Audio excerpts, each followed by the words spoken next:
Benvinguts al següent vídeo de Moodle. En aquest cas configurarem el servidor SMTP per enviar correus.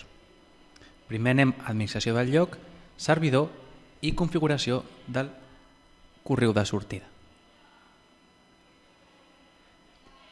Volem configurar el correu de l'institut com a sortida i com no sabem com funciona mirem en internet i en l'ajuda de Gmail podem veure de quina manera es fa. Aquí diu que tenim a la nostra disposició l'SMTP server i que tenim una possibilitat d'enviar 2.000 correus al dia, que jo crec que és prou. Aquí tenim la informació, servidor smtp.gmail.com i el port 465. Llavors fiquem el nom del seu SMTP 2.465 per indicar-li el port. A continuació ens pregunta sobre la seguretat. Tal com hem vist a la pàgina de Gmail, hem de ficar SSL.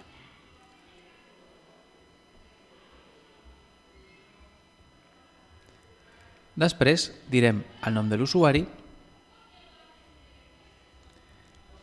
i ficarem la nostra contrasenya perquè Moodle pugui connectar-se a Gmail i enviar correus en el nostre nom. I li direm que per cada sessió pugui enviar un màxim de 10 correus.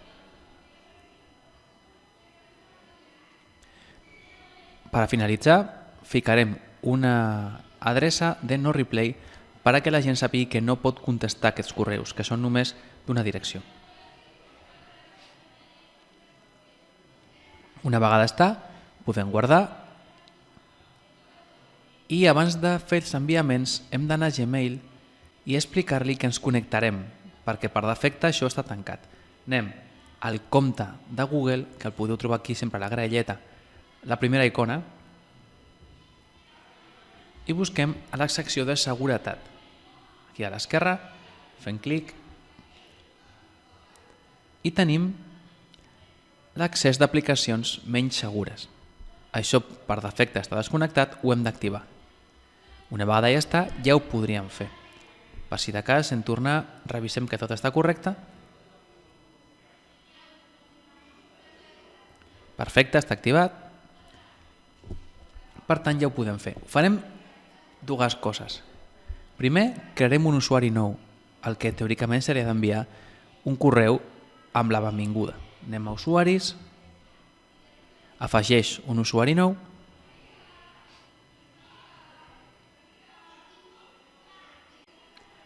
nom d'usuari, el que sigui, en aquest cas fico Miquel, compte manual, li diem que se'l generi i se li enviï un correu a l'usuari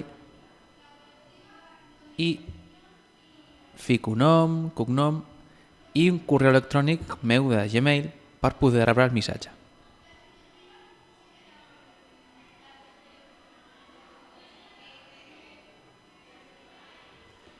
Una vegada guardem, s'enviarà directament un correu electrònic que després revisarem. A continuació anem a fer una altra prova. Obrim una pestanya d'incògnito i anem a provar què passa quan un usuari perd la contrasenya, si se li envia també un correu per regenerar-la. Li dic iniciar sessió i fico he oblidat el nom d'usuari o la contrasenya. Cerco per correu electrònic l'adreça web que estava provant, que està al servidor GMX, i així de pas provo un altre que no sigui Gmail,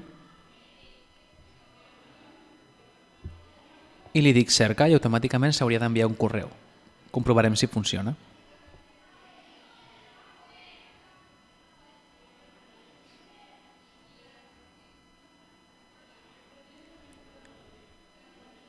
Molt bé, ara anem a revisar el Gmail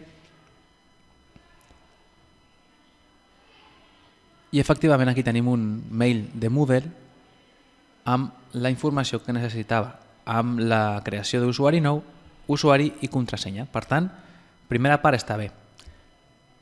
Aquí podem veure també que tenim l'adreça de no replay per no contestar. Tot està ben configurat, tot funciona perfectament. A continuació puc anar al servidor GMX a veure si també he rebut el correu de la contrasenya. Aquí el tenim. Per tant, tot funciona. A partir d'ara ja el nostre Moodle envia correus electrònics. Després podrem provar més coses, com per exemple enviar missatges interns. I això ha estat tot. Moltes gràcies.